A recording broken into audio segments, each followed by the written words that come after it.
It's the final week you have to hear us remind you about the Kinda Funny membership drive.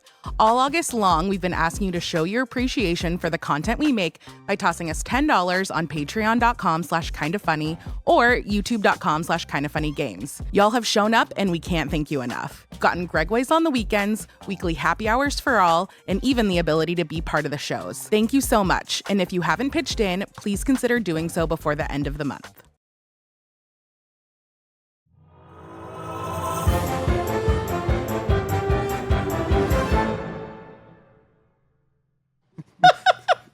What's up and welcome to Kinda Funny's Beetlejuice in Review. My favorite thing is when everyone hasn't seen the new Cameron Kennedy intro. I didn't even think about that there was going to be an intro.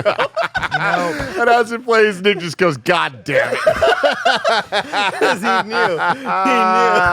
Second it cut to the TV, I was like, that's going to be me. I forgot it was going to be a thing. Yeah. Cameron Kennedy invoices me for these funny. things. And I'm going to stop paying. Because there wasn't even a Tim sort of like, oh, wait till you see the intro. There was just like a... It's go there was time. Nothing, yeah. No fanfare. Oh, it's so good. Once again, Carter Harrell and Cameron Kennedy absolutely freaking killing the game out there with that intro. But welcome back to Kinda Funny's In Review, where each and every week we get together to rank, review, and recap different movie franchises. This time we're going back, way back, to the 1980s. We're doing Beetlejuice, and next week we will be reviewing Beetlejuice. What an amazingly titled sequel. It's perfect. Very excited for that. Very excited for this because I know that right before we went live, we were talking a little bit about our history with Beetlejuice, and it sounds like me, Andy, and Joey are all on the same page of, I don't know if we've all ever seen this movie before, actually front to back. We've all seen it, bits and pieces on TV. Like, yes, we've seen Beetlejuice, but have we really seen it? Well, now we have. So you'll get all of our thoughts. Well, I'm sure Nick has seen it Multiple times. What's the third one? Is the third one Beetlejuice? I'm sure it'll just be the name 3 times, Andy. Beetlejuice. It's like the thing, It should have been named part 2 Beetlejuice. He won me over, everyone. He won me over there. But of course, this is In Review. You can get it on youtube.com/kindafunny. You can Kinda Funny Games. You can also get it on podcast services around the globe. I'm Tim Geddes. I'm joined by the Nitro Rifle, Andy Cortez. Hello. It's Christmas in August, Joey Noel. It's me. And the producer/seducer, Nick Scarpino. We've come for your daughter, Chuck. Holy shit, that was good. That was so good. Wow. That was really good. Dude, I love Michael Keaton. Put in that this movie. underneath the walk-in impression. Wow. We found a new number 2. Oh, man. Maybe just stop doing the Biden forever. Yeah, we bumped that one off the list. Let's go watch a movie. Let's look at some pictures together. It's going to be good in the move. It's so terrible, man. Holy hell. Shout out to our Patreon producers, Carl Jacobs, Nathan Lamoth, Alex J. Sandoval, James Hastings, and Casey Andrew. You are the best of us, and that means you're Kinda Funny members, which means you get the Gregways every day. You get to watch shows like this live as we record them. It's a great deal. Great times for all. So thank you for being a part of that. And shout out to our sponsor, the Dragon Age Vows and Vengeance podcast. But you'll have to hear all about that later because we got to get into it. Beetlejuice. The title spelt with the J-U ice. In the movie, spelt a little differently. Interesting. Yeah. Must be a marketing thing. Yeah, we talked about that. Like nobody would know how to spell it otherwise. Well, Beetlejuice is a reference to a star in Orion's belt, right? Yeah. Yes. No, you're right. Oh. So that's where they got this name. Yes. I believe that's where the word comes from, and I think that they spell it Beetlegeist or however it is, but it's supposed to be pronounced Beetlejuice. And so I think when they named the character Beetlejuice, they were like, this is going to be marketed for a bunch of people that don't know astrology, or like astrological symbols and signs, or stars rather, star card, what the fuck else, whatever it is. So I think they said, hey, we have to make it simple. And then they have that one scene with Lydia trying to guess it, and everybody's like, look over there, and it's Beetle and then Juice. Makes sense to me because I'm a dumb kid. When I saw it spelled the other way, I was like, I don't understand. Is that the Latin spelling of it? What's going on there? So it makes a lot of sense to market the movie Beetlejuice. It's just simpler, right? Well, and then they even have Baldwin fucking saying it wrong every time, which got me every time. All the sweaty, guys. running around, sweaty, bumping. He's not sweaty in this around. one. This is peak skinny Alec Baldwin before he was this was like sexy Alec Baldwin. This was when he was doing Very None of handsome that dude. existed. Oh yeah, this is when he I was didn't know it Blue existed either. Steel and a few other movies that he had done where he was like trying to be more of a serious Great head of hair. actor. A great head of hair. Still Man, has great head of hair. you unlocked a core memory. Like I was now thinking about it, I was obsessed with the movie Twister. I was Tornadoes. I was obsessed with dinosaurs, and Orion's Belt. I was like so Was obsessed. it because of Men in Black? No, I think I would just look up at the stars and be like, look at that. Like I felt like I Look at was that. in tune with the galaxy. Beetlejuice. So Betelgeuse is a red supergiant star in the constellation of Orion. It is usually the 10th brightest star in the night sky. Yeah. Cool. It's Yeah. cool. But I mean, it's so much more off-putting and sleazy to spell it just straight up basic Beetlejuice. Yeah. It definitely It's just so much Yeah. better. definitely is. This was released on March 30th, 1988, directed by Tim Burton. Of course, we know Tim Burton from many, many different Would've things, never guessed. including Pee-wee's Big No Adventure, 89 Batman, and 92's Batman Returns, Edward Scissorhands, and so on and so forth, including Planet of the Apes in 2000. The Mark Wahlberg Unfortunately. classic. Yeah, that we talked about not too long ago. 2001 classic, excuse me. But back to this. It has a runtime of 1 hour, 32 minutes. God bless. Perfect. They knew what they were doing back then. Man, when they're like being in, there's like a moment that feels like in any other day and age, if this movie were to come out today, we would have been 45 minutes in. And I look at the clock and I'm like, oh, we have 28 minutes left in the movie. Yeah. That's including credits. So maybe like 25 minutes left. And like, this would be the beginning of the second act in any other movie. Like, no, they're just getting to the freaking gist of it. Love it. Juice of it. The Yeah. juice of it. I mean, I read a piece of trivia on Beetlejuice where Keaton was talking about, and who knows if this is real or not, because I think I saw it on Instagram, so take it with a grain of salt. But he was talking about originally when he talked to Burton about his This thing may or may not be real, is what Nick's saying. may or may not be, it's like it was like an IGN pull Yeah, quote or something like sure. that. So I'm like, I didn't fucking read the article. I Yeah, just saw the pull of course quote not, of on a meme. So, but Keaton was talking, I guess, in an interview about this character, and he was like, this character needs to be on screen for just the amount of time that it needs to be on screen for. No more, no less, because otherwise it'll wear so thinly. Oh, yeah. It's And like Godzilla. I mean, exactly, right? Yeah. You see it, it's there, the joke's there, and then we're done with the movie. And I think Keaton, every scene he's in is peak Michael Keaton. I think this is peak Tim Burton. I think everything about this movie is like what I think of as the quintessential comedy, Michael Keaton comedy, and quintessential kooky ass, weird, kind of fucked up, kind of scary, but kind of kids movie-y Tim Burton. I What? love this movie. Tim, can you do me? Can you look up some course. Michael Keaton trivia? Because what was really before this aside from Batman? That So Batman's this was after Batman the was after show? this. Michael Keaton was a comic. So Michael They Keaton were was- like, this guy should be fucking Yeah, Batman. that's Mr. wow. Mom. So he was Mr. Mom, and he did a movie called Gung Ho before He this on a as well. TV show at one point. He was a comic, and I think he was on a bunch of smaller things. He was a stand-up. So the comedic chops were present. People Yes. knew that he could do a silly He was character. a comedic actor Okay. up So until before Batman. Beetlejuice, he was in 1978 Rabbit Test and A Different Approach, and then 82 Night Shift, Night Shift 83 with Henry Winkler, and I was going to talk to him exclusively about that before he snubbed me. I can't say Mr. Mom in Mr. Mom, 1983, hilarious and classic. Johnny Dangerously A classic in as well. 1984, where he played Johnny Kelly / Johnny Dangerously. And it's a spoof on a mafia send-up, like a gangster film. Gung Ho and Touch and Go in 1986. Gung Ho, Those are another two classic. movies. The Squeeze in 87. And then in 88, it's when Beetlejuice and She's Having a Baby, where he played himself.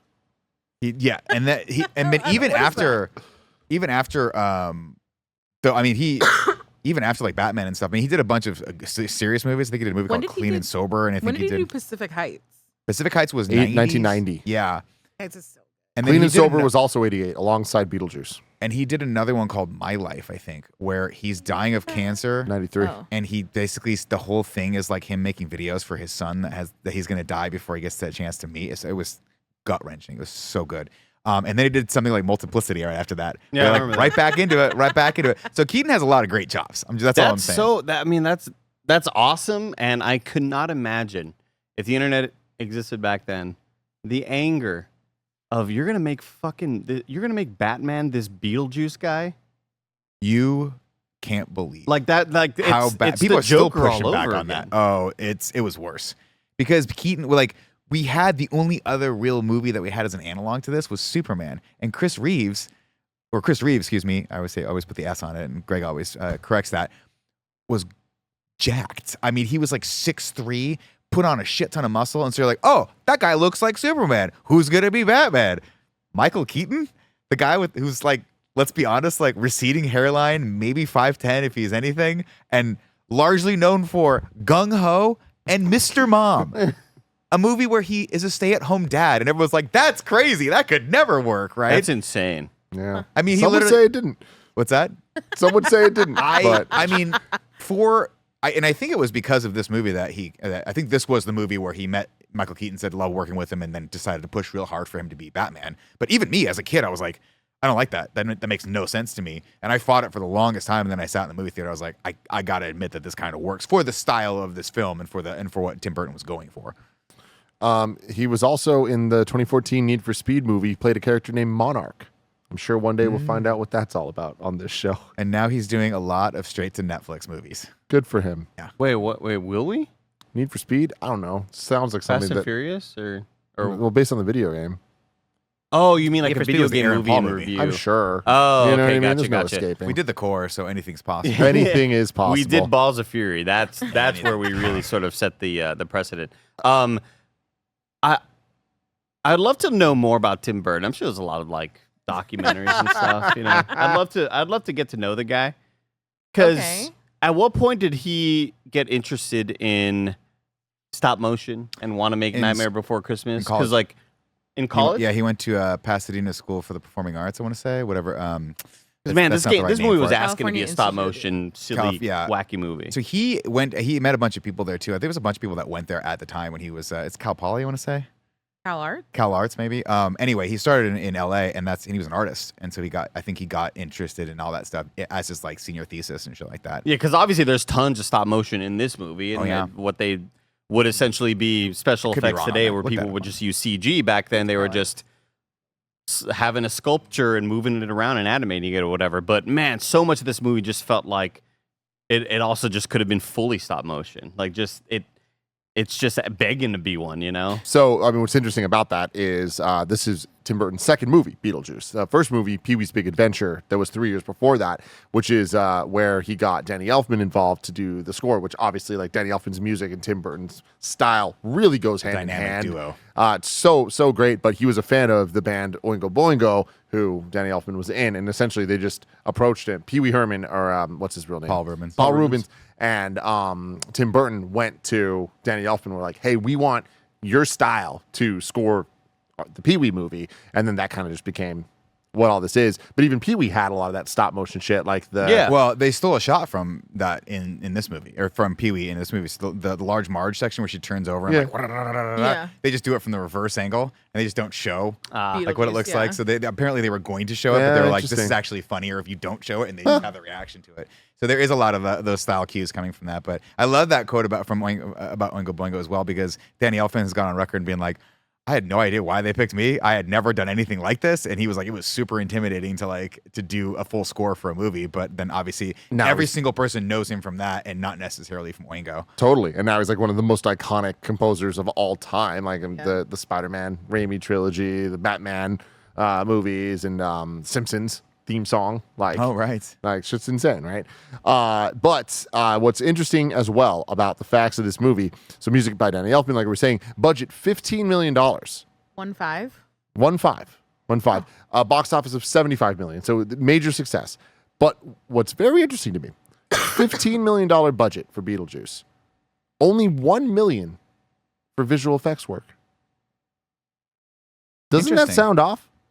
I mean, This seems like such a visual effects forward movie that like I think a lot of it though is just the production design. And if I'm not mistaken, I think the guy that is the production designer is Bull Welsh, and I know him because he's actually married to Catherine O'Hara, and they met on this movie. Oh, that's And fun. so every time I watch this, I just think to myself, really the standout, like the star of this film is the production design.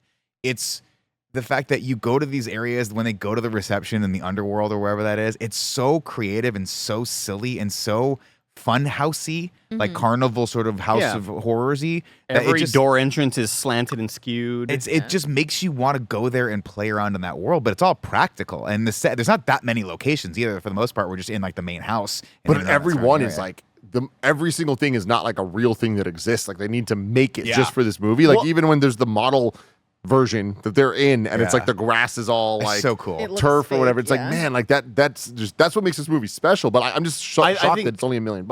I think Cameron Kennedy brings up a good point. VFX versus special effects. Yeah, like are we talking only about like the camera work stuff where it's like a green screen shot, or because this movie is like it's all production design, it's all props, it's all these It's all things that stop have been motion. painted and built by like with paper mache and shit like that. Like, there's no CG in this film. I mean, Yeah. there's some There compositing. is. I mean, actually, well, yeah, exactly. But I mean, I feel at that time though, like that, a lot of the stuff they're That doing with was the hard, yeah. sandworms and like even just with the All the green screen shots. green screen mixed with stop motion, mixed with all that stuff. Sure. Like, I assume that's what they were talking about. That with I'm this. guessing. I mean, I'm imagining that like 900,000 of that. I mean, also we're talking about $1986, but I imagine a lot of that just came from the expertise of Danny Elfman knowing stop motion and having a crew that probably could do that.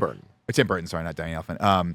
And then being able to squeeze a lot of those effects out of that penny that you put into it. But yeah, I mean, it's so fascinating because he stuck with this style for so long, and he plays with it so beautifully here that even the very first scene that we see, like the very first shot where you think it's a real town and then it ends up being the model, that is just perfect for this film to set the tone for everything. It won the Academy Award for Best Makeup, and it won a trio of Saturn Awards: Best Horror Film, Best Makeup, and Best Supporting Actress for Sylvia Sidney, who's the old woman that kind of has for all Juno? the rules and stuff. Yeah. The Coach caseworker. or whatever. Yeah. I never Juno, who that actress is perfect. The reception, everyone, and that's the other thing too. I mean, if the star of the film to me is the production design, the other star is just the cast. It's the fact that every single person they got for this is perfect for the role. Gina Davis, Alec Baldwin, great. A young Winona Ryder who must have been 23 when she did this Still movie. baby. Winona Ryder. I thought she was like 14. She's like 10 or some shit. I mean, I don't. When did she do Reality Bites? That must have been 90s, right? She did Heathers before this, so she was pretty old. She was older. But anyway, and then Catherine O'Hara, who is just 17. About 17 Ouch. says Google. about 17. Figures that Google probably could have figured that out. Yeah, it's weird. It is It just legitimately basic says math. about 17. That's in so the weird. big font. It's Well, so you weird. know- looking. What year did the movie come out? 88. But when It did she depends on make when her when her birthday is. You know, But they know she that. was October 71. AI's just not that smart yet. Tim. When did she do Heather? How old was she when she did Heathers? I don't even know what the Heathers is. Oh, Heather's Ooh, is Heather's great. good. Heathers Mom's is her, favorite movie. her and Christian Slater. That's the movie that sort of put her on the map. It's like a dark comedy about two teenagers that are killing Like like mean the high girls school before bullies me. and shit. Yeah. Oh, Heather's was after this. Heather's was a year later. Oh, 89. wow. That's wild, Same year as man. Ben. I would Wait, have sworn did she Heather's was do- 84. Did she do Beetlejuice, Heather's, And then Reality Edward Bites. Scissorhands? Oh, yeah. She must have Yeah, done that. that was 88, 89, 90. Yeah. Damn, that's a run. That's a good run. Nick, I want to start with you. You're the Beetlejuice expert here, having grown up with this, watched this a ton of times. Watching it now, what do you think of the movie? It's still fantastic. This is one of my favorite, not only one of my favorite Tim Burton movies, but one of my all-time favorite like October must-watch movies for the scary holiday season. I think it's one of those films where you look at it and when you cast Michael Keaton as Beetlejuice, it's what we call perfect casting. No one else could have done this the way he did it. No one else could have done it as sleazy and perverse and still somewhat likable as he did it. And really, you're talking about Michael Keaton sort of like at the height of his run of being kind of a pretty big star in the 80s. And then obviously it got him the part for Batman, which is always near and dear to my heart. Love Alec Baldwin, love Gina Davis in this, but the person that always stands out for me most is Catherine O'Hara. She is so I love doing these rewatches because I have to be a little bit more like pay a little bit closer attention to like everyone's lines. And she has so many little tiny lines here and there. Like she has one line where she's walking down the stairs and earnestly yelling at a contractor, and she goes, "Tell me what you do again, so I know what to have my husband fire you for." And it's that vibe that she Yeah. brings through this the whole time that you have to have. And she's such a nice juxtaposition to like the kindness of the Maitlands. Banger. Winona Ryder, of course.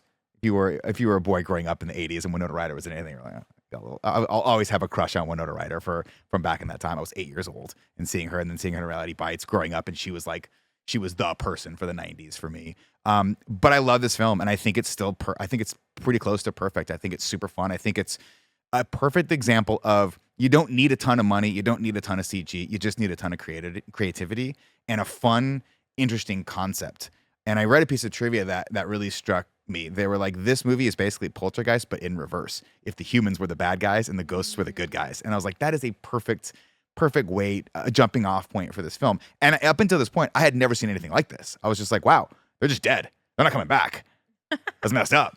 But by the end of it, you're like, they're living happily They're ever after. fine. And it's okay. We got a weird kid. So I love this movie. I love that it propelled Tim Burton into sort of that mega stardom where he could do Batman, and then of course give us one of my all-time favorite Tim Burton's movies, which is Edward Scissorhands, which I absolutely adore. And yeah, to me, this is a 10 out of 10. Joey. My turn? I had a great time. It's so interesting because there's so much culturally, I feel like you just kind of know or you've seen referenced about Beetlejuice, but I realized that I didn't really know that much of the story because like I had listened to parts from the musical and stuff like that, which is also really good. But I was like, oh, I guess I had never really thought about like the story connective tissue between the songs. I think the casting in this is like clearly the standout. Gina Davis, just a gem of a human being, and her and Alec Baldwin work somehow, which like on paper, if you would have asked me before, I would not have necessarily thought that way. I wouldn't have remembered Alec Baldwin's in this movie. Like I wouldn't have bet that he was in the movie. Shocked. I always, Seeing it. especially always seeing the movie poster, I like kind of don't ever think about him in it. Like, Yeah, it's just his head. And to me, I guess I also, growing up, because I had never seen it, got it confused with So I Married an Axe Murderer because I felt like the covers were similar. Same house or style in the cover. Yeah, or they're like next to each other maybe in the same genre. But yeah, I think they're great. Michael Keaton is so weird in this movie, but he's so like weirdly charming and enjoyable to watch. And then Catherine O'Hara is just a character actor of our time. Like she's so good. I think in a different time before I knew what I know now, I would have also been really stoked with the principal from Ferris Bueller's. Yeah, sadly. Before he got He's the one outlier in canceled. this film. Oh Yeah. man, I appropriately. didn't even know Oh that. yeah, yeah, it's it's like yeah. so bad. Yeah, he was like a Jared from Subway kind of guy. Oh Yeah. shit! Unfortunately, dude. yeah. Sandwich maker. Yeah, that's definitely what it is. So Jared didn't make sandwiches. Did he just buy them? You have to at some point. You imagine at some point they let him drive. You know what I mean? Like, Yeah. get back Yeah. behind there and make a sandwich, I was Jared. doing, I was doing Davis, that, yeah. that Conan O'Brien podcast bit where I forget who he's interviewing, but he's like, Jeffrey Epstein, the financier from New York? Like that's the sandwich maker guy. The sandwich. And what else? Winona Ryder. I feel like she's the anti like manic pixie dream girl because she always has those like dark roles that she's so good at, and just like she's so good. And I'm so excited to watch Beetlejuice, seeing some of the interview stuff, her talking about Jenna Ortega and like the connection that they've made filming this movie. It's just like it seems like they are like kind of share the same like soul essence of like really being into the macabre and stuff like that. So I think that that's going to be like a really fun thing for this. The music, incredible. And like, it really is the practicality of the way that they design these sets and did all of these effects that really make it stand out, where it's like, man, like it's the grounding of the model and then digging into it. And even the fact that they have the turf and they have the cork and all of this And then the stuff, you're just like, cardboard, and then the you cared wood, yeah. so much about this. And I appreciate that because I feel like that's kind of touches that we don't see that much anymore. I had a great time. It makes me want to go back and like do or rewatch more Tim Burton movies because I feel like I kind of dip in and out and stuff like that. And I feel like I need to give them up to a point as another go. Yeah, because the other Tim Burton interviews we've done. So Batman, Batman Returns, Planet of the Apes, and Willy Wonka. And the Yeah, Chocolate maybe Factory. I probably There's a I think it's I really do think the turning point for him was like Edward Scissorhands. I think that was the movie that was like so. peak Tim Burton, and then it was kind of a downhill slide Wasn't from Returns after? I think. there. Was it after that? I think so. Returns was good too, but Returns was also not the first one, unfortunately. It was better. Andy, what'd you think? Yeah, same with Joe and same with you, where I didn't even know what the story of this movie was. I just know a lot of the references through other pop culture, the Family Guy effect, and I enjoyed it. I thought it was a really cool movie. I think I was more impressed by the creativity aspect. As somebody who grew up just obsessed with all of the making of stuff on HBO, and where I would see how they made the xenomorphs and all that sort of shit. Like I was just always so interested and fascinated by the special effects, sort of the like every prop in here, every sort of sculpture, everything like that's all some artists out there just working their ass off to do that and bring that stuff to life, you know. So I really enjoyed the special effects aspect of it. I was always just giggling when Michael Keaton was on screen. Like he's just he's such an affable dude, even though he's an asshole of a dude. Like, there's a lot of just funny things he's saying in this movie and even just small little throwaway lines. Like Nick was mentioning all of Catherine O'Hara's lines, where there's a lot of little stuff that just can go by the wayside that you don't necessarily notice. I think Keaton has a lot of those in this movie as well. And yeah, I love the imagination behind it. Is the question I had though? Is this based on anything? This is just an OC. This is all just, I don't think so. Yeah, like That's wild. it's so wild watching this movie because I'm like, dude, this would never exist today. no. They would never in a million years just make a movie about a dude who is a bio exorcist. Like, what a weird concept that could never exist. And that's one thing I love about us revisiting a lot of these old movies is like there was. It wasn't even a risk to them. It just seemed like a good movie to be creative with something. You know, it wasn't like... I mean, it was a risk. Like, reading a lot of the trivia and stuff, it's just, like, this movie happened because of the success of Pee-wee's Big Adventure and because of Paul Rubens being a known factor and then being able to then create Tim Burton and Danny Elfman as a combo as a known thing. But, like, yeah, it is wild how original this is. I guess thinking about just other movies like that, where you look at a lot of movies in the 80s and go, man, this was not based on any sort of known IP and it would never exist today. They would never put this on the big screen. Like, I just felt like, man, what a neater time when, you know, executives are willing to kind of do and, you know, go out of the norm and kind of make something silly. Well, not only that, but you also have like, it would be so difficult to cast like Michael Keaton, who I have to imagine was the biggest name in the film, and make him the bad guy.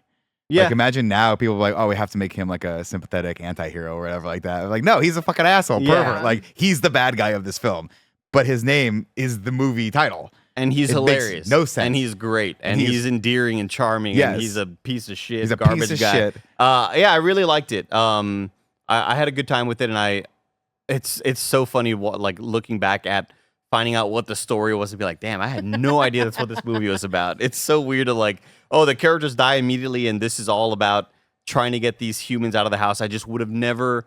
If you would have asked me yesterday, write down what the plot you think of Beetlejuice is, I would have never been able to guess that. Absolutely not. Tim, what do you think? So funny you say that, because G and I were having dinner before we watched this, and we were like, what is the plot of Beetlejuice? Before we get into the movie, because we've both seen the movie, but like, what the fuck is it? And we tried putting it together, and we were just off. So off. Because I remember, okay, there's a couple, they have a house, and then they die, and then Beetlejuice is there. That far. I didn't even know that. I remember that. I did not think that they were the ghosts. They were there the whole time. They're through the whole movie. Like, that is how little I actually remember the plot of this movie. I loved it. Beginning to end, I was like, this to me is a 10 out of 10 film.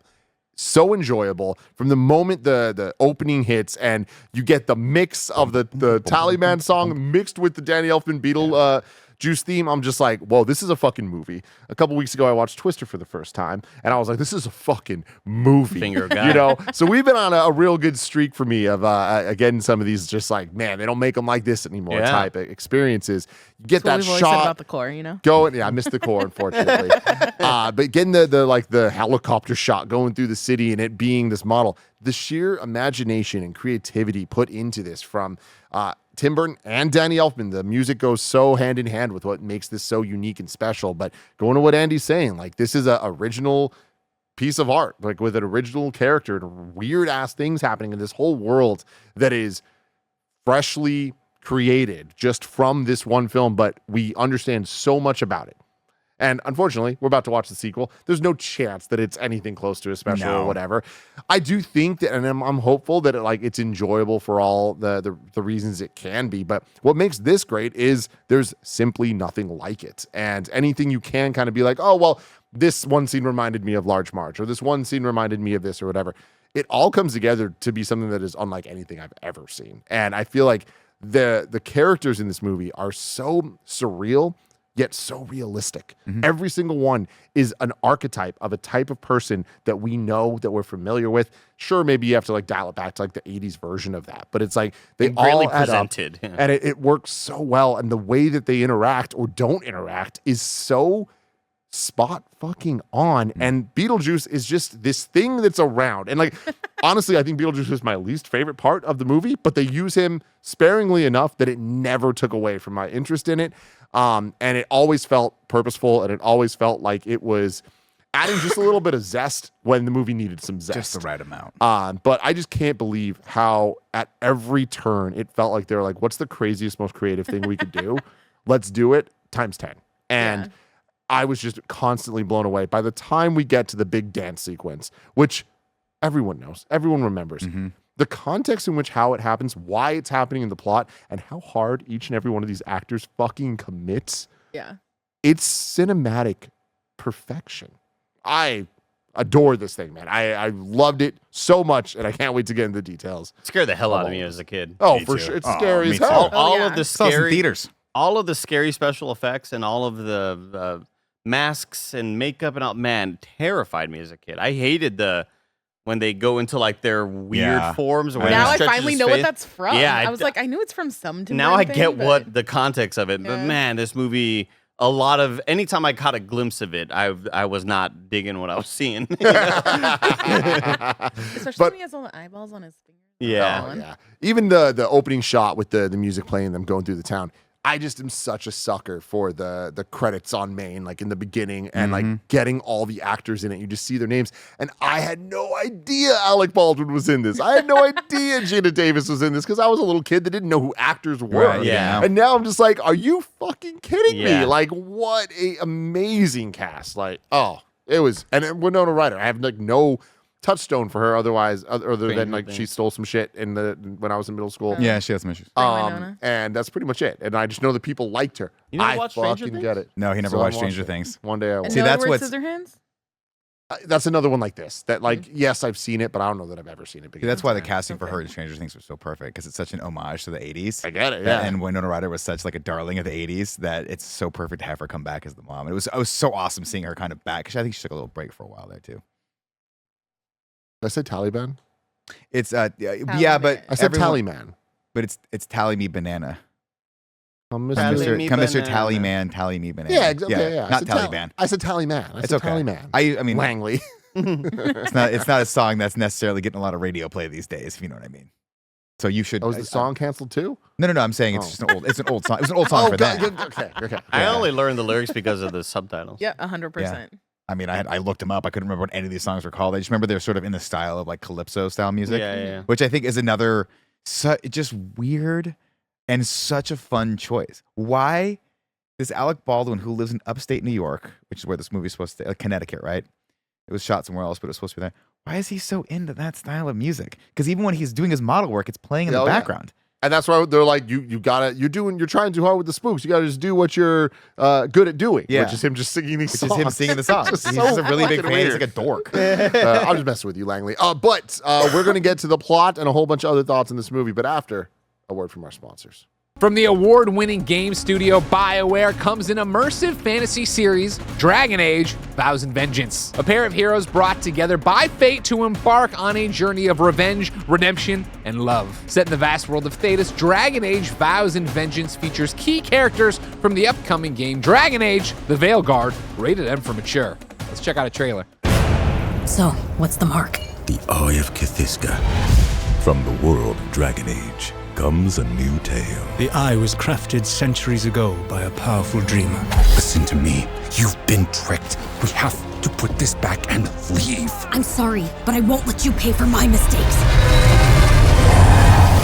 The eye will destroy us. Dragon Age: Vows and Vengeance. Listen and subscribe wherever you get podcasts. Check out Dragon Age: Vows and Vengeance, an 8-episode immersive fantasy series now at kindafunny.com/dragonage. That's kindafunny.com/dragonage. Is the plot told by Nick Scarpino? It's showtime. Really good impression. God, I Love- hate how good it is. I love the opening of this. It gets me every single time. You get the spider that you feel by the end of it when we get to the house, you're like, oh, that is a model, and you're not quite sure if it's supposed to be a model or not a model, and the spider crawls over and you see the hand grab, and you're like, you're in for a ride on this Oh, one, yeah. right? And we Alec Baldwin lets the spider go. He doesn't kill it. He's not like that. So he chooses to keep something alive, which I think is foreshadowing for later in the movie. We hear the calypso, we hear the music, we get the Danny Elfman score. We meet Barb and Adam, who are the two inhabitants of this house. We meet Jan, I think, or Jane, who's also trying to sell the house and who's just really obnoxious about it. Like to the point where it's like, do I need to get a restraining order? Is there a local lawyer that could give you a cease and desist about this. Just text me, you know. Especially when she's like, this house deserves to be like lived in by a family. Right. And you see how hard that hits Gina Davis. And Yes. you're like, fuck you. Fuck I'm you. now spitefully never moving out of this house. I'm going to die in Jane. this house and haunt it, which ends up being the case. Yeah. We had that conversation. He says, I need to go to the hardware store to get something for my model. I love this sequence. What are the odds that we end up with 2 movies in the last month that are like centered with this weird town model? What was Those the other? Oh, it was Twisters. Twister. I mean, that's all we had. We didn't have CG, you know? I We had to work still with what we don't had. ever know if I fully found out why he is making these. Yeah, that's what he does. It's a hobby for him. Because he- like it seemed like the whole town kind of knew. That he makes the town? That he makes the models? Yeah, like it's his thing. He's the model guy. He just makes models. It's I don't know. That's why I thought it was different like time. that's why I thought it was his job because he was making this for like his job is that he owns the hardware store. Oh shit! Yeah, Because you're when he right. goes, and I don't think I ever picked up on that when I was a kid. He goes to the hardware store, it's closed, and he just takes a bunch of stuff and puts money out or puts money in the register. He owns the hardware store. Yeah, That's what he okay, does. yeah, Think about it this way, Andy. Like, they didn't have TikTok. There was a lot of time to just do shit, you know? They had no video games. Oh, I'm not talking about the Some hobby video aspect. I feel like there was a couple of random characters like, how's the model going? Yeah. And it's like, damn, everybody Yeah, just know this guy he's does got models. nothing else going on. He's only talking about his sweet model. at How's home, you know? learning the Calypso song? This is the small town vibe for Yeah. sure. Everybody knows what everybody's into. You're the basketball guy. You're the model train guy. Yeah. I mean, I love this sequence too. So the way this is shot is so great, right? They pull up in the Volvo, which shout out to that Volvo. He gets out, and the town barber, who has nothing to do because there's like 10 people in this town, and so he's already cut their hair, but he's old. Everybody's bald. Starts talking to him. Adam knows him, knows he's going to talk a zero. Says, moves right in, and the camera stays on this guy for like a solid 30 more seconds as he's talking about this story about this guy that came in, this hippie that came in with long hair. Good little and then we comedic cut beat. in, and then we cut out, and he's still talking. It's so good. It's such a great way to just be like, these people all know each other. They all know each other's quirks, Too well. idiosyncrasies, way too Yeah. well. Yeah. It's too big of it's too small of a town. And then of course we go back up, and this is where. Oh, I also just want to say that I just love the like silhouette of the house. It feels so much like obviously it is a character, but it's like it just feels like a statement silhouette similar to like the Psycho house and stuff like that. I'm just Yeah, like, for I sure. love this. Oh, I have, Heroic Hager makes a great point, but like make a cooler model. You have skill and you do your own town. Exactly. Make a Gundam. What are you doing, Alec Baldwin? You could be making Gunpla and it'd be so much cooler, man. Hey, you never know. He's Yeah. got all of eternity now. Maybe Beetlejuice, you know? Oh, you're right. From here, of course, I do want to shout out the fact that this looks like the Psycho house. Obviously, they obviously modeled it after that, like having the very, very vertical house. As they're going back, I love that there's just this for no reason tiny little bridge. Tim Burton loves these little these covered bridges. We're going to see this, of course. If we ever do Sleepy Hollow, you'll see that in there as a big set piece for when he fights the Headless Horseman. Was that house real? No, I think they probably built That it. was a model as well? No, I Like a think tiny...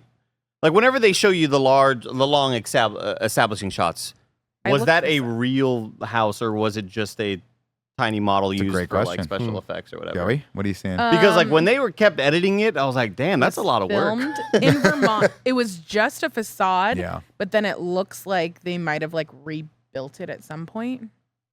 Because yeah, Probably once for they start doing all the Beetlejuice. renovating, I was like, wow, that's like a lot of work for the. And I also love the way the renovations look, even how awful and cheesy and corny Kinda they sick. looked. I was Very like, that's pretty 80s. neat. I'd live there. I like I like when they put up just the fake wall for the patio. Yeah. Just the one wall. I'm like, I that's love so that. 80s. Of course, on the way home, they go across the bridge to see a little fluffy, cute dog. Makes them Dog in veer the first off, act, man. and it kill and it's they go over the perfect. edge, and the dog's just on Kills the you in one the little first act. fulcrum, and then the dog just jumps off, and they fall in. And this is where, when I was a kid, I was like, oh wow, that's weird. They got into an accident, and then they come home, and as a kid, I was like, oh, they're safe. It's fine, right? But then weird shit starts happening. Freaky, the man. fire's This just movie would on. have really fucked me up as a kid. It fucked me Yeah. up because the fire's on. She's like, "Did you leave the fire on? I don't remember setting a fire before this happened." And then, of course, it flares and it lights her fingers on fire. And that's number one. She's like, "What the fuck?"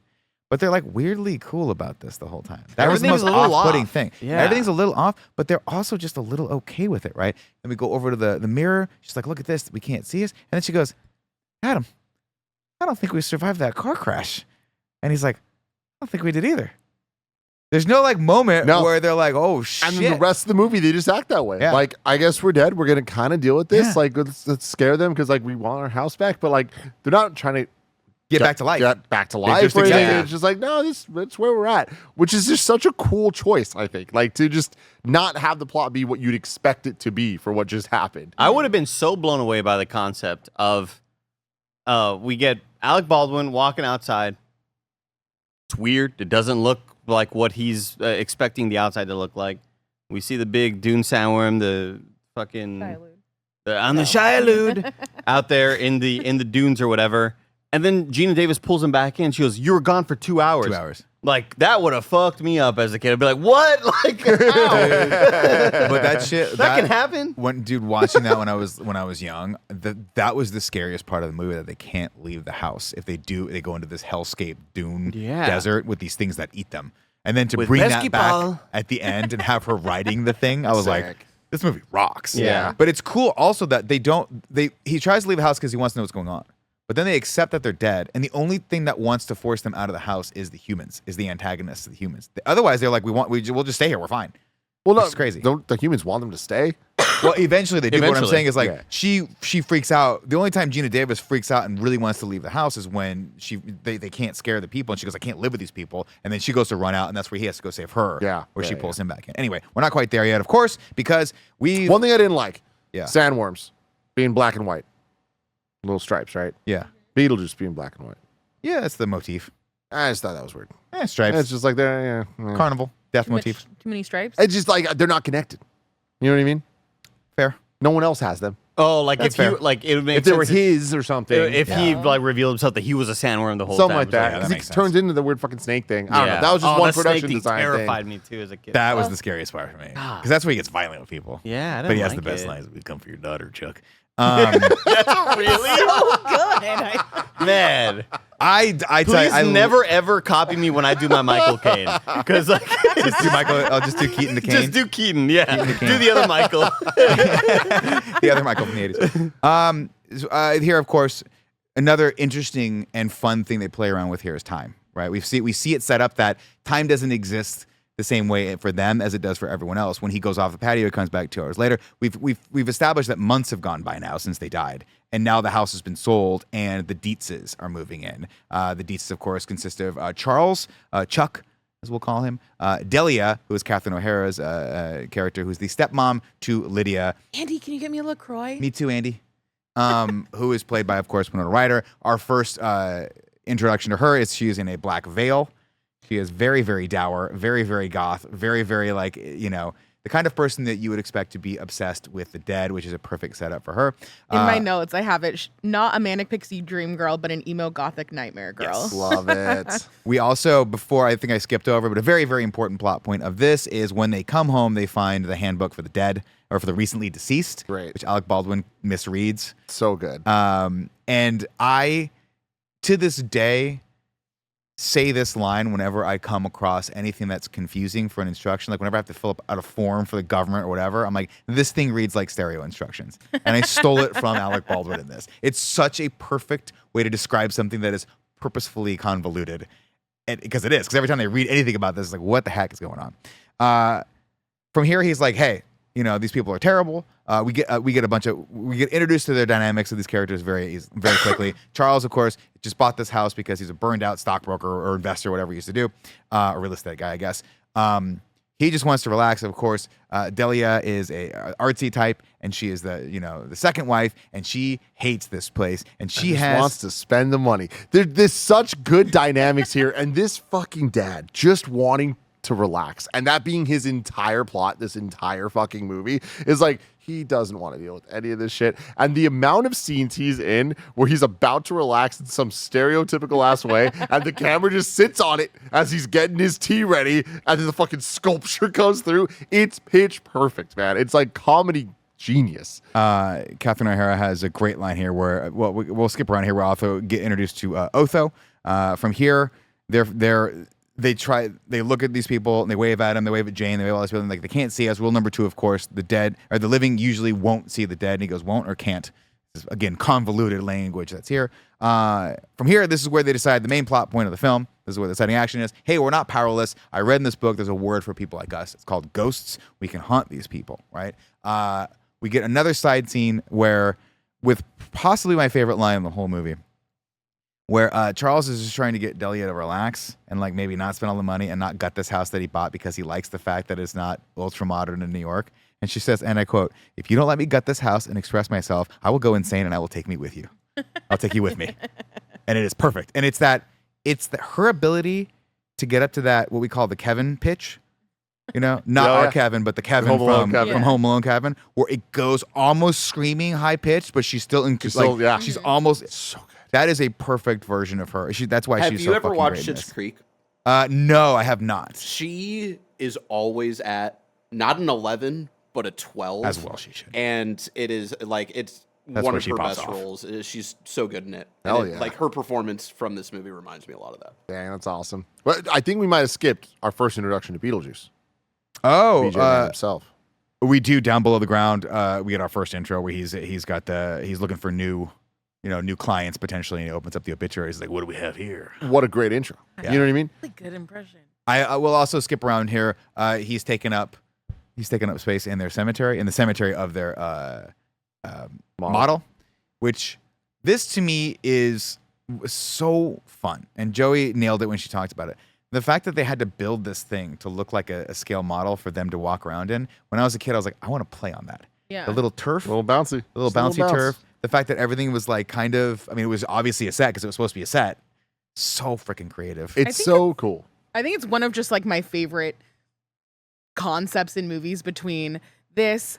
We see it a little bit in A Bug's Life when we did Pixar in review, and in like Honey, I Shrunk the Kids and stuff like that. It's just like what these worlds would look like on a small scale, but the like actual practicality of it. But what's extra cool about this is that it's a small scale, but then it's large for scale, but real things. So it's a house, but it's house size, but it's a model of a house. Like that's just an extra layer of like, goddamn, you have to think through the creativity of it all to pull it off, and like they just do it so damn well. But I love this intro for Beetlejuice. Like looking through the newspaper, you just see him from behind and you hear his voice. It's fucking weird. And the things he's saying is weird. And you instantly are like, what's this guy's deal? I want to know more about what's going on. Like, I just feel like it's such an amazing kind of setting your expectations for, we're going to deliver on this guy later. And they do. I also want to give a shout out to Michael Keaton, who I think improvised most of these lines as well. I think you can just see they just let the camera roll. He's like, "Oh, what do we got here?" Would have expected that for Catherine O'Hara too. I guarantee she did. I guarantee a lot. They were just like, "Hey, Catherine," just like because coming from like Second City and having her improv chops be probably equal, if not better, to Michael Keaton's. Like, I imagine when she was working with the vendors and all that shit, they were like, "Just be in character and fuck with these guys a little bit." We need you to get here. However you get there. Yeah. We'll skip around a little bit. This is where they start retrofitting the house. We have the moment where they're looking out the window and Lydia sees them and she's like, "That little girl saw us. That's weird." And she's taking pictures of them and all that jazz. She heads up to the attic. She gets the skeleton key from Jane. Thank you, sir. Tries to head up to the attic. They cut her off at the pass. I was obsessed with skeleton keys as a kid because of this movie. Really? Oh, yeah. Cool idea. You were obsessed with what? Skeleton keys. It's a key that can open up. Did you watch the movie? Skeleton Key? No, I learned it from this. You really missed out then. Yeah? No, I don't know. Kate Hudson? I've never watched it, but I can't imagine somebody being obsessed with Skeleton Keys and not watching the movie Skeleton Keys. Well, no, it's because this movie, and then I remember like I saw this part, and then I asked my mom about it, and we had one in our house. Oh, cool! And I was like, "This is the coolest fucking thing ever." It's cool. And then the key that opens up everything. My brother locked it in my mom's thing, and it's like, well, we don't have the key to get in there anymore. So only one skeleton team. From here, Jane sees that, or Jane gives the skeleton key, so Lydia heads up to the attic. They cut her off the pass. They hold the door. She's trying to get in and hold the door, and then the TV turns on, and this is where we get our first real shot of Beetlejuice as he is in this television commercial promoting his services as a bioexorcist to the Maitlands. Just a cool term. Of course. Yeah. I never caught that when I first watched it. I was like, that's an interesting way of putting it. From here, Adam's like, "Go look. I read something in the passage where, in case of emergencies, draw a door and knock 3 times." And this again, you want to talk about creativity. Just the fact that you can not like draw a door on something, you knock 3 times, and then it opens up, and it's really just a flat behind them with green light coming through. Yep. But it works. It really works. It opens up, and they go in, and what do they find? Well, when I was a kid, I was like, "Oh, they're gonna go to hell. Going to be the exorcist. It's going to be a fire and brimstone." No, it's just a receptionist area for like a messed up doctor's office, or like actually it's not a doctor's office. You're like it's a checking social in worker almost. office. Yeah. And they establish it's kind of a fucked up line, but Otho mentions why everyone that works there. He was like, if you commit suicide in the afterlife, you have to be a social worker. Did you catch that line? I didn't catch that. So everyone that works there has committed suicide. So the receptionist has slit her wrist. Oh, Juno cut her throat. That's why when she's interesting. smoking, the smoke's coming out of her throat. Oh. Ridiculous. I guess the guy that is flat threw himself in front of a car. They don't tell you this stuff. It's just that one line, and you go, okay, that makes a lot of sense. Yeah. You got to take a number. The number is just broken, and I love that ongoing this gag. is truly what hell is. Yes. Stuck in this like bureaucratic, endless office and endless waiting. Just Such a ridiculous perfect. commentary.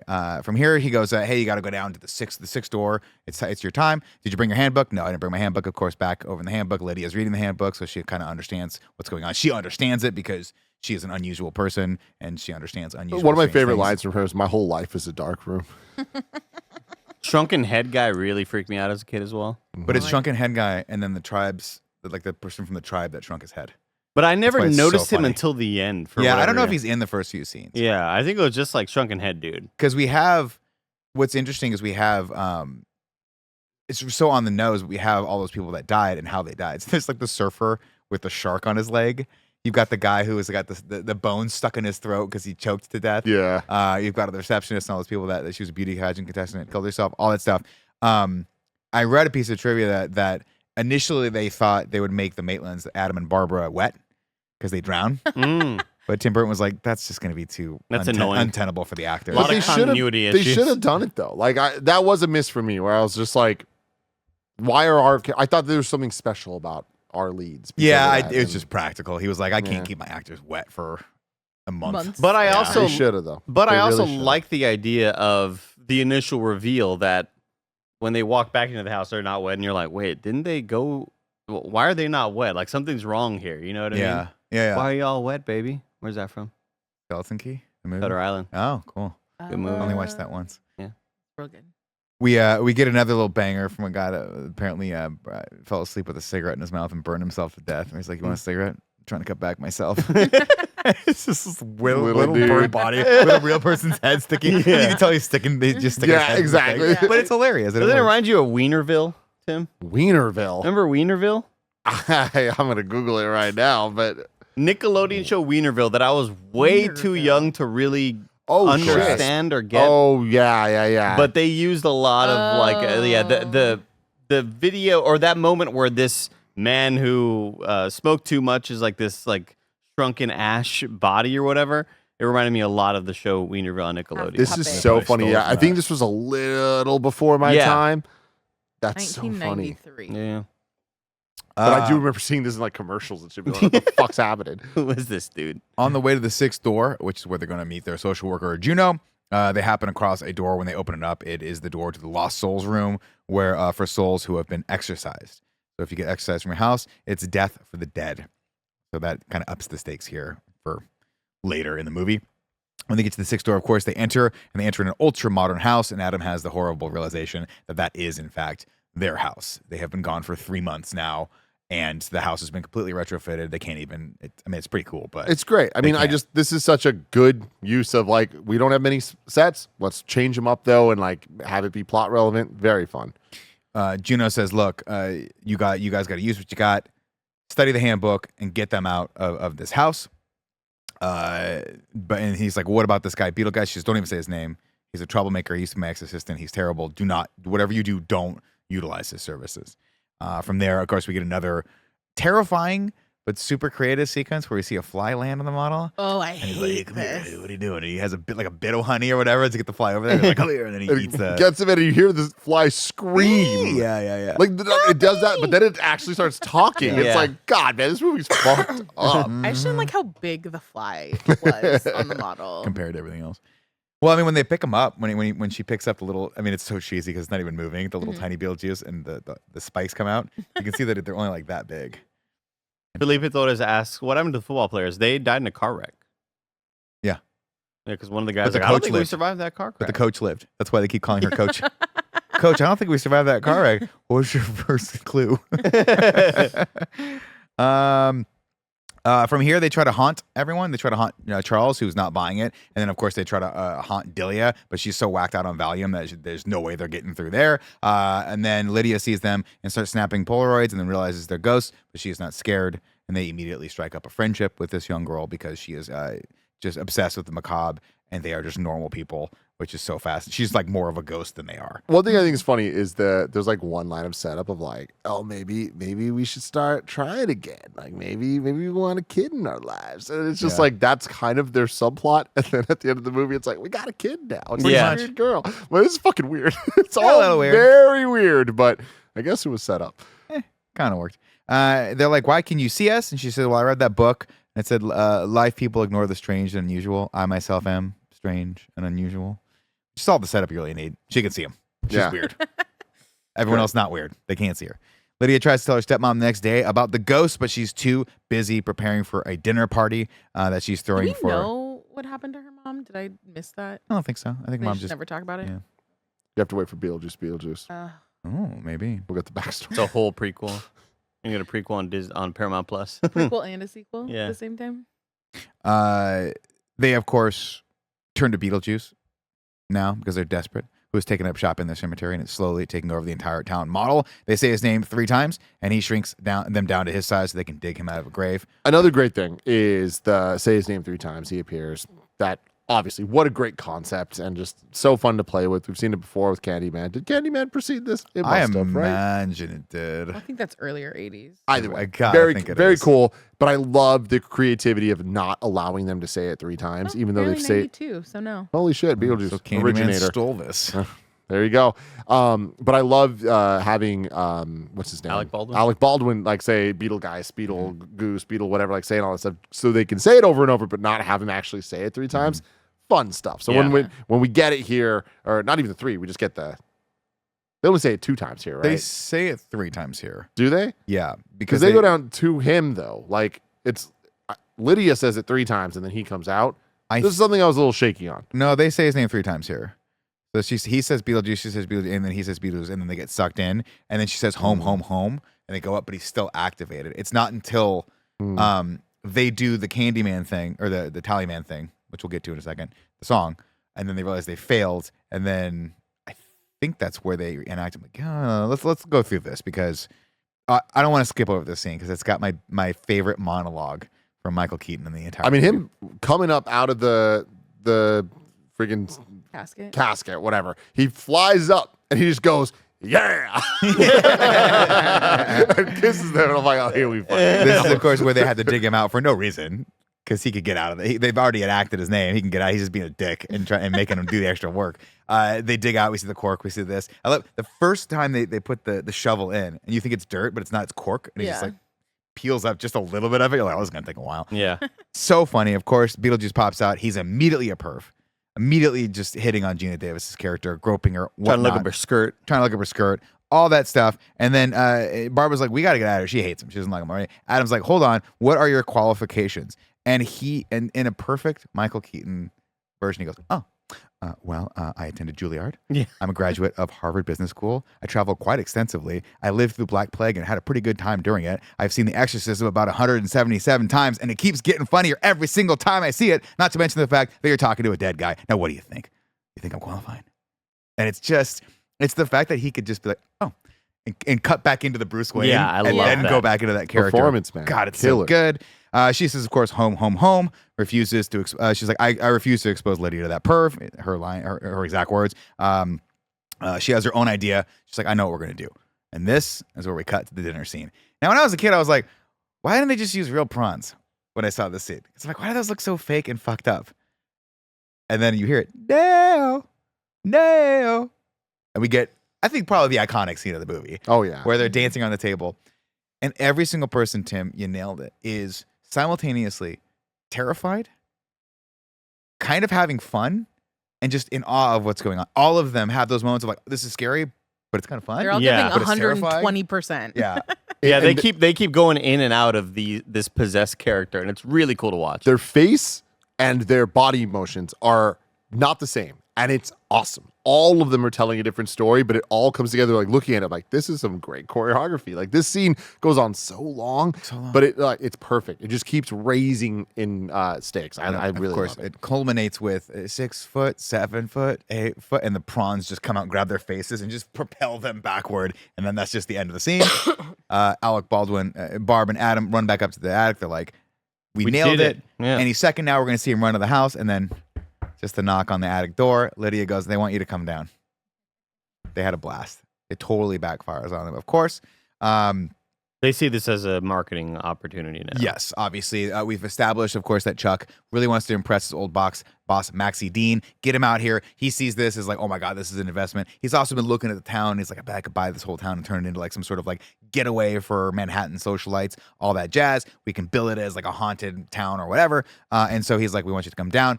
She goes back downstairs and says, they're not coming out. They're hurt. They were trying to scare you and they didn't do that. So they rush up to the attic and they start pounding on the attic door. They're like, come out of here. Go in. They see the whole attic. Otho finds the handbook, stuffs it in his collar so he can study it for later. Catherine O'Hara's like, hey, we should leave. We don't want to scare them off, which is hilarious that she doesn't want to scare the ghosts off who just tried to scare her. She's like, let's give them some space. Of course, they're hanging out outside of the window by their knuckles. And when they come back in, Beetlejuice just starts laughing at them. And I think this might be where he's like, he says, let's turn on the juice and see what shakes loose. Such a Nick fucking line. I hate it. And then this is the sequence you're like, oh shit, this guy's like terrifying. Oh, he's gonna hurt these people because Catherine O'Hara has that wonderful moment where we're dollying on the banister as her hands on the banister and it turns to scales and she has that second where she goes, what is that? Looks in and the banister looks up at her and it's just that scary ass snake. Yep. And knocks Chuck off the balcony. God. Grabs him by the tail as Chuck's hanging upside down. The face comes over to him. He goes, we've come for your daughter, Chuck, which I love, obviously, because I've said it 5 times during this review. And this is where, and then he looks over at Lydia. Lydia's horrified. She thinks that Barb and Adam have done this. Barb busts through and goes, Beetlejuice, Beetlejuice, Beetlejuice. And he goes, yee! And squanders back into the cemetery. She calls him off. And Lydia's like, I don't want to talk to you guys. I can't believe you just unleashed that guy on us. From here, let's see, they send him back to the city model. And he's pissed off at them. And he's cursing them out, grabbing himself. I think he says, fuck you or something like that. Yeah. With them. She picks him up and she goes, listen here, you little perv. The spikes come out. He's all horned up. He's just like, I'm all anxious. He falls down. Yeah. And she's like, we don't want anything to do with you, obviously. And then he's like, feeling a little horny, a little sexy, right? He's like, oh, there it is right there. Looks over and there's just a brothel there for no reason. And then we get a great laugh from Judith Davis. She's like, Adam, why did you build that? And he goes, I didn't. And then that's, of course, they get sucked back into Juno's office. She put the brothel. I had a great laugh at just like just this little miniature version of Michael Keaton like puffing up like a puffer fish and getting all, and her being like, oh, like just that concept is so silly and so It's stupid. silly. It's fun. We go to Juno's office, which is one of those cool elevated offices like Men in Black. I think we'll see that later. Well, actually, he didn't do Men in Black, so never mind. That was Barry Sonnenfeld. Sorry. And look, there's no reason for this football team to be in this office, other than the fact that it's hilarious.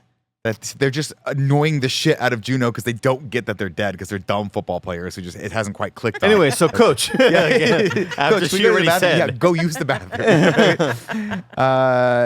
Juno, of course, is pissed at Adam and Barb for messing everything up. She's like, you let him take photographs of you, you let him steal the handbook, you got to go get those things back. Upstairs, Charles and Delia, we've got another time skip here. They finally got Maxie and his wife to come up.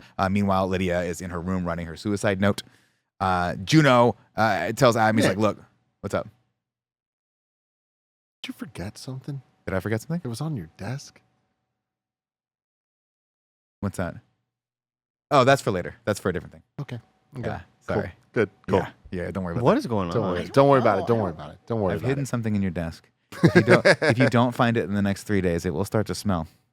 I don't It's a like fish. what is going on. No, I'm kidding. Let's see. Lydia's writing her suicide note.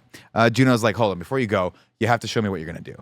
And this is, again, I think this is the meme that you always see, right? This is the two faces where Adam takes his nose and pushes his hand into his fucking head.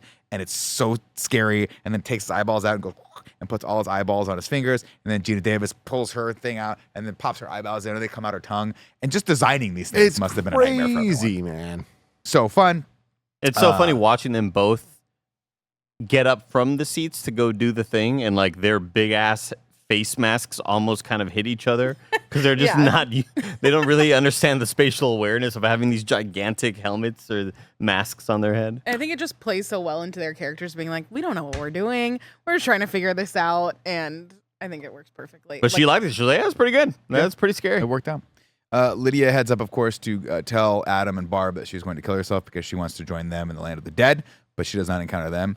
She just hears, hey, baby, hey, baby. She looks down and she's like, what? She's like, are you a ghost? And he goes, I'm the ghost with the most. The ghost with the most. Just stupid. It's just such a shitty, stupid thing to say. He's like, look, if you want, I can help you out. I'm totally conning her. All you got to do is say my name twice. She goes, what's your name? He goes, look, if I tell you my name, you can tell your friends and everyone, my autograph and all that stuff. So you have to guess it. And he goes, let's play some charades. Goes right? all Starts playing. Rumpelstiltskin on her. Yeah, it goes Rumpelstiltskin.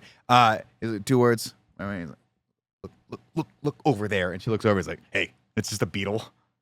Yeah, Just dude, like cross what an leg amazing beetle. like It's you know so there's like stupid. the jump scares and then there's like jump jokes. Yeah. That's Yeah. what this is. So Yeah. it's just like such a stupid funny. Because you think just- it's going to be scary, but it's not. He's cross-legged, sitting down, like smoking a cigarette or something. But he also could have spawned it anywhere else. Yeah, like right in front of her. But yeah, he's got to be a dick. He's gotta So make everything. funny. Where's Beetle? And then she sees the Minute Maid juice. Shout out to that sponsorship. Beetle She's- breakfast. Beetle breakfast, Beetle something, Beetle juice. And he goes, that's it right there. One more time. She goes, Beetlejuice? He goes, one more time, just one more time. And of course, this is when Adam and Barb come through with the scary faces. They terrify Lydia. Barb puts hers back together. She goes, no, don't say that. Don't say that. This guy's horrible. He's the guy that did the snake thing. Oh, actually, before that, she figures it out because Lydia's a smart character. Sorry, they don't interrupt her. She goes, wait a minute. You're the guy. You're the snake that hurt my dad. Like, I'm not trusting you at all. And this is where they come in. They scare her. Adam can't quite get his back in, so he's got the Pinocchio nose, which is hilarious, puts it back in. And he's like, look, we have... Before they, another important point, right before they go through the door, she goes, listen, Adam, I don't want to do this. I like Lydia. I want her to be a part of our lives. Like, I want to be a part of her life. Like, let's just find, like, basically this is where they make peace and say, we'll just live with these people. And that's what they tell her. They say, hey, we've decided that we're going to invite your family to live here with us. And we're going to peacefully coexist. But before they can do that, of course, Charles and Otho come in and they steal the model. And again, This movie has absolutely, it's just super lean. They walk in and you get one line of dialogue. Why do we need this model? Because it's a presentation and you have to like wow people. You have to have like a presentation aspect of it. And it's downstairs happening. You imagine Maxie was down there while they're loading this model in, right? Like what was the time frame here? Yeah. Right? This guy's already in the house. From here, of course, Lydia goes downstairs and she's like, Otho's like, I'm going to summon them. And she goes, Otho, you can't, wait a minute. What am I talking about? Otho, you can't even change the tire. What am I worried about here? And of course, he has the handbook, and so she goes, oh, I start to freak out. He realizes that he can summon them himself, but he needs an article. He needs something personal from them, to which Lydia says, we got to go to the Goodwill. But we forgot that we established one of the very first scenes that we see these people. We do see the tux and the wedding outfit in that small closet where Gina Davis was like hanging herself to scare them. We get another banger line. She's like, oh, I hope all the other closets are bigger than this. They bring those down. And this scene to me was always terrifying because it was really scary that they were like, oh, he can summon them. And then Gina Davis starts withering Fucked up away. shit. And Alec Baldwin's right, and he can't help her and she can't talk and they're dying. And of course, Lydia says they're dying. And then Charles says they can't die. They're already dead, but they are withering away because they've been, I guess, going to be exorcised and go to the room of the souls. From here, Lydia, seeing no other recourse, turns to Beetlejuice, who is waiting for her, and now he is in the iconic striped suit that you will probably know him for. I hope you probably in all the way through Beetlejuice. And he says, look, I can help you, but we got to strike a deal here. I want out of here. I got to get married. I forget how he puts it, but he has a turn of phrase that he says, and he's like, if you agree to marry me, I will go and I will help them. She goes, okay. Beetlejuice. And he goes, it's showtime. And this shit terrified me when I was a kid because he comes out of the ground. Yeah. In like a carousel hat with these long ass arms that unfold and Into just hammers. kill those people. Like, good Lord. Yeah. But he kills Maxie and the White. Like we never see them again. Never. I think they're dead. Yeah. And we just gloss over that. It's you know? wild, man. This whole scene is awesome. Like it's just sheer, like the whole movie built to this of like, let's unleash the juice. Yeah. And see what happens. The juice is loose. They skyrocket. He comes in, he goes, okay, let's take care of them. Boop. And the Maitlands they come down and they're rejuvenating, whatever. And he goes, whoo! That is why I won't do 2 shows a night. I won't do it. Just like, why? What was that line? Just smoking a cigarette. Like, I won't do it. There had to have been so much improv. Oh my gosh. Just saying random things. And we get an amazing cut where he's like, "Mom, Dad," you know, like he's like, "I'm so excited for you guys." And it's time to get married. And this great shot here because he's turned this way, like he's turned away from the camera for a second, right, talking like about. He was like, "Oh, geez, I don't know. I said if I wanted, just wanted." Then turns back around and his hair's slicked back and he's in the red suit. And when we cut the reverse shot of it, she's in the red wedding suit. And she's like, how the hell did I get her? It's just a perfect piece of editing. good. Yeah. And then the mantle comes up and it's that weird sort of like skewed mantle. And the little guy comes out and that's where we start the wedding. Lydia, of course, says no, covers his mouth. We've established, of course, that he can mimic her voice. And he's like, I, Lydia, So being of good. sound, body, and mind, choose Beetlejuice. From here, everyone starts saying Beetlejuice, but he stops them at one point. Zipping their mouths up and Yeah, he stuff. zips their mouths up. She unzips it. She says Beetlejuice. He throws the metal plate on it. She can't get that off. We've said it twice. Alec Baldwin, he tried to say, takes the teeth out and starts dancing around it with his little white shoes, which is weird as shit. He casts him out to the model. Alec Baldwin grabs the car, jets off the car. Gina Davis, of course, is still a threat, so he pushes her to the desert world where she sees a worm. We think she's going to get killed by the worm, but she gets a better idea. Alec Baldwin, right before... Yeah. Alec Baldwin with the car. Hilarious. Him getting this tiny little model car, driving it off, and it's like, what's he gonna fucking do? And it's like, oh, he's just gonna drive it into his foot. Like, Well, he's just trying to so buy funny. time, right? Yeah, Because they're it's about great. to pronounce her man and wife. I love that he's like, where's the ring? He goes, takes the ring out with another woman's finger, and he's like, she meant nothing to me.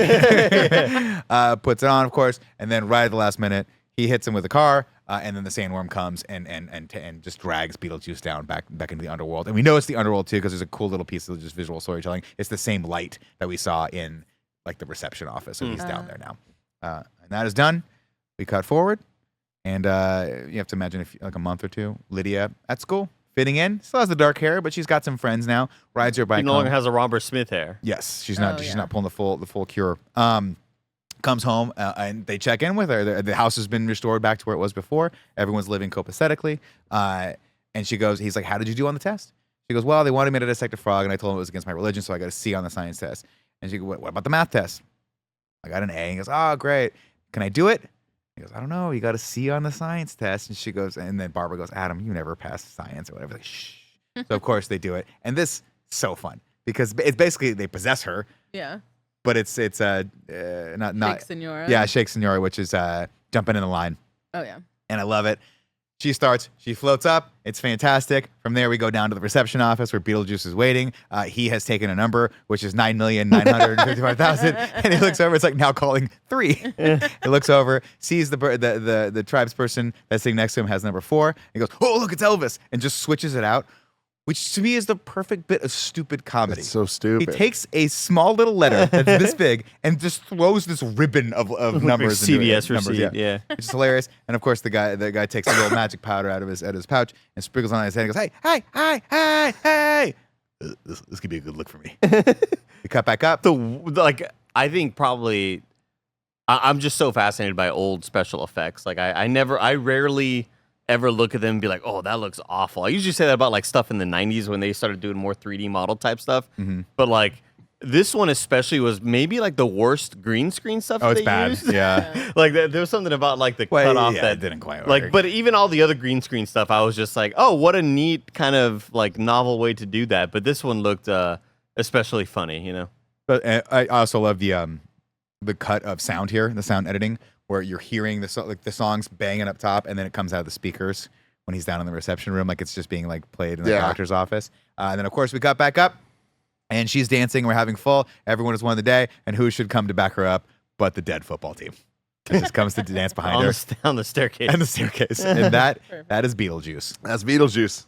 Who would have ever thought we'd actually get a sequel? It's crazy. I never would have thought, and I'm not dreading it.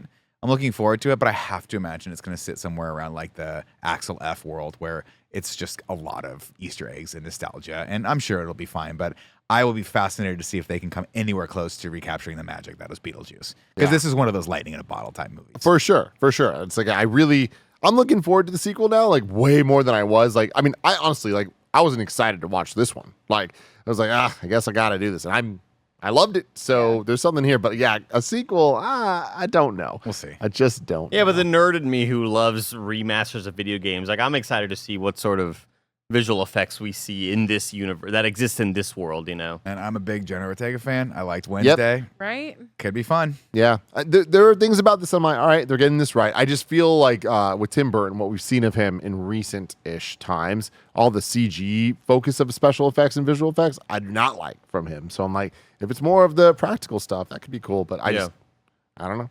We'll have to wait and see. Excited. Yeah. I think that if there was anything that he was going to like hit close to numbers, this would be it. He's got so much buy-in and like from the original cast. That's great. And Jenna Ortega, like And Monica Bellucci. I No, not think- Bellucci. like cautiously optimistic. Well, we will review, recap that movie, and rank that movie next week. But for now, we have to do Ragu Bagu. Ragu. Bagu. Bagu. What's up, everybody? Welcome to Bad Guys Talk Bad Guys here for Beetlejuice.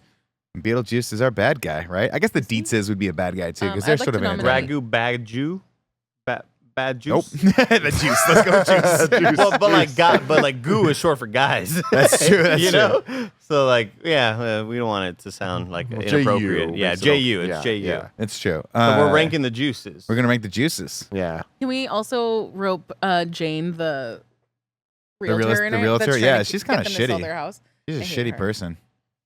Yeah. I mean, Beetlejuice is great in this. Great as a bad Fantastic. guy. Yeah. Like, gonna be hard Top to beat. tier bad guy. Yeah. I agree, So- and I think they're introducing some new characters that are like antagonists. Because I think Monica Bellucci's character seems to be Dolores seems to be the bad guy in Beetlejuice. So we'll see what that shakes out. I see him being like very anti-hero in this. Yeah. He's still They gonna have be, to, right? He's still gonna be like he's got to Well, be a didn't- nuisance still, but he's going to eventually be the one that looks at the other Beetlejuice character and is like, no, we can't be that bad, and like Yeah. stops them. Yeah. Because they already kind of did that, like retconned him a little bit in the animated cartoon. Well, Weren't the they, like, cartoon, which friends? I did grow up watching. Yeah. Really? It's a very different situation. My brother watches it constantly, just like it's just Awesome. a normal thing. Yeah. And he was talking to me about it, and like apparently the cartoon takes some liberties that like. Because they're like friends in the cartoon. Yeah, right? yeah, yeah. Lydia and Beetlejuice are, I think, more than friends. It's a little weird, you know. Different time, not acceptable. You're the dead Different guy, time. you know. It's yeah, not great. Yeah. Yeah, not so sure. Not so sure about all that. But and then yeah, Beetlejuice 1, we're currently ranking as the number 1. Yeah, of course. I'll be shocked if number 2 is better than this, but Pleasantly surprised. hopefully it is. We'll see. But yeah, what a time to be alive, everybody. Beetlejuice in review. That's where we're at. I'm very excited we did this because that was a fantastic film that I don't think I would have rewatched otherwise. Or watched for the first time completely otherwise. Yeah, so, completely. Thank you for joining us along with why this is journey. this not on a Halloween movie? They gotta be putting this out like October 3rd or something. I feel like we're in like Halloween season. Yeah. Halloween. Yeah. I have to imagine that they want to make sure it's like easily accessible for everyone come October.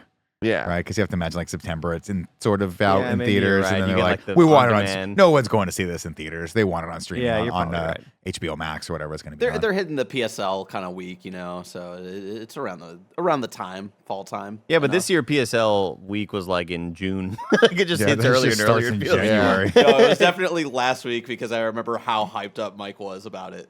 Because he burst into the studio and was like, "Barrett, I got news for you, homie. PSLs are back." I was like, "Thanks, Mike. Really needed to know that." I miss Mike. Me too. I know. Let us know in the comments below what you thought of Beetlejuice and how hyped you are for Beetlejuice. I watched The Bachelorette last night, and they had an extended promotional sequence for Beetlejuice. Like in the It was Like just one of with those The weird Bachelorette? commercial things that they do. Did you turn away? The host, whose name is Jesse, oh yeah, right? Palmer. He was dressed as Beetlejuice, and then The they former had quarterback? Rachel Terrible. Yeah. come back. He was also a Bachelor contestant. Did you know this? Whoa, I didn't know that's Carson Palmer's brother. Cool. It was horrible, everybody. Thank you very much, Barrett. It's been 5 hours, 34 minutes, and 8 seconds since Lincoln Park broke my heart. Did you subscribe with your phone? But until next time, I love you all. Bye, everybody. Bye. Bye. Say it one more time, Nick.